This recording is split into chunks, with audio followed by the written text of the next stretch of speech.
Boss Motovlog.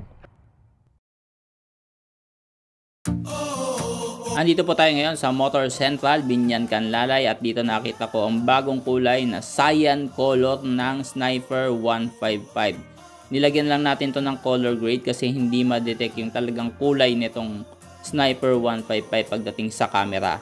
So ganito kung ano yung nakikita nyong kulay ngayon. Huwag nyo lang itindihin yung background kasi nga nilagyan po natin to ng color grade para mas makita nyo yung talagang actual na kulay nitong cyan na with touch of orange, mga bossing. Napakaganda niya, at itong ganitong kulay pagka nakita mo sa kalsada, sigurado kung mapapalingon ka at baliliig mo rito sa sobrang ganda, ano. Still the same kung ano yung specs and features ng motor na to sa mga previous model, ganun pa rin. Assistant sleeper clutch, liquid cooled 155cc, VVA, at yung kulay ng mags niya, mga bossing, nag-complement din sa color ng lining, ano. Napakaganda niya. Ganito yung kulay na makikita nyo. Huwag nyo lang intindihin yung background dahil nilagyan lang natin to ng color grade. Ganyan po. So LED na po ang mga ilaw niyan. Yung mga turn signals lang po yung bulb type. So napakaganda sa part na to, no. Sniper, may touch of orange. Yan, liquid cooled. Ayan po ang kanyang coolant. At yung logo ng Yamaha makikita mo sa magkabilang gilid sa may itaas ng turn signals. Ganyan po yung kulay, mga bossing. Pag hindi natin nilagyan ng color grade, parang siyang lumalabas na blue lang.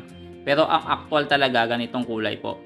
Kung ano yung nakikita nyo dito sa camera sa video natin ngayon na nilagyan natin ng color grading, so mas maganda, nakikita nyo yung actual, mga bossing. Huwag nyo na lang po intindihin yung background.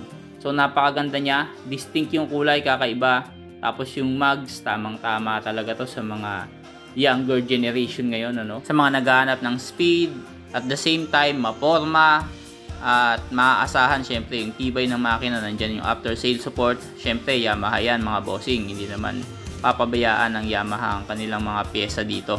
At syempre, at kung matagal na ang Sniper sa Pilipinas, ano, halos kasabayan din ito ng mga Raider 150, ka-competitor nila sa market. At yung bagong-bago ngayon, no, Winner X, magandang banggaan ito. Syempre, pag may ganitong bagong motor ang Winner X, syempre hindi papahuli si Yamaha dyan, ano? Kahit kulay man lang. Kagaya ngayon, may in-upgrade na ang Sniper, mga bossing. Kung hindi nyo na itatanong, meron na pong ABS version na black edition ng Sniper 155R. 145,000 po itong cash price na itong Sniper 155R na ABS version, na mas malaki na po yung kanyang rotor disc. At syempre, may mga nabago naman sa forma at disenyo. May mga minimal na pagbabago lang ng konti para ma-enhance yung overall looks nitong Sniper 155. Pero syempre, para sa akin, kahit ano pong binago nila dito, talagang maganda, no?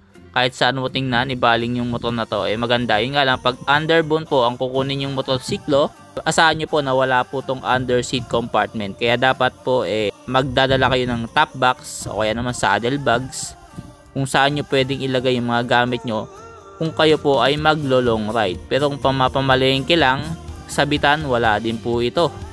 So talagang design for speed, diskarte na lang ng Pinoy yan kung paano niya malalagyan ng compartment ito. So marami naman nabibilang dyan top box para sa Sniper 155 dahil nga kalat na po ang after sales nito. Kahit sa marketplace makakabili po kayo, makakahanap kayo ng mga pyesa nito, hindi po kayo mahihirapan dito dahil hindi po ito bago lang sa merkado natin dito sa Pilipinas. Matagal na po ang Sniper, mga bossing, ano.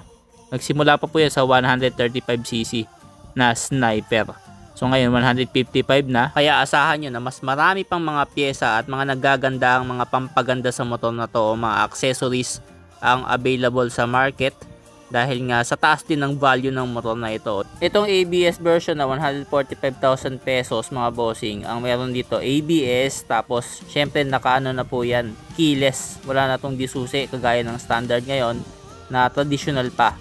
So yun lang naman po yung nawala dito. At meron pa pala, sa standard wala po siyang saksakan ng cellphone. Sa special edition may saksakan po ng cellphone. So ayos na to, mga bossing. Sa halagang 125,000 maiuwi mo na to ng cash itong Sniper na standard edition na cyan color. Napakaganda po niya, mga bossing.